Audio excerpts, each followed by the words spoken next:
দেখে নেব পরবর্তী সংবাদ। কসবেশ্বরী মন্দিরের প্রবেশদ্বার গোকুলনগর রাস্তার মাথায় রাজকীয় গেট তৈরির পরিকল্পনা নিয়েছেন বিধায়িকা অন্তরা দেব সরকার। একই সঙ্গে সেখানে বসানো হবে রানী কমলা দেবীর মূর্তি।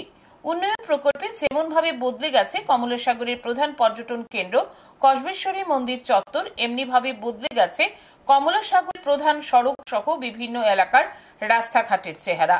বিভিন্ন বেনিফিশিয়ারির মাধ্যমে উপকৃত হচ্ছে সাধারণ মানুষ। শুক্রবার জায়গাটি পরিদর্শন করলেন বিধায়িকা অন্তরা দেব সরকার সহ সংশ্লিষ্ট আধিকারিকরা।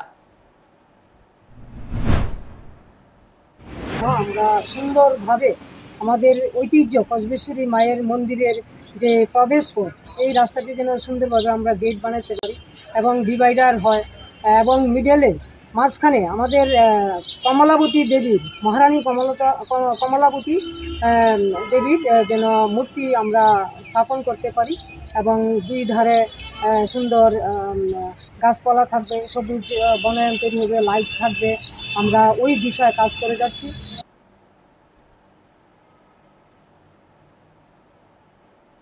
গোকুলনগর রাস্তার মাথা এলাকায় কসবেশ্বরী মায়ের মন্দিরের প্রবেশ পথে কমলা দেবীর মূর্তি স্থাপন ও গেট নির্মাণের সিদ্ধান্ত গ্রহণে খুশির হাওয়া সর্বত্র। নিয়ে নিচ্ছে ছোট্ট একটি বিজ্ঞাপন বিরতি। দেখতে থাকুন নিউজ টুডে।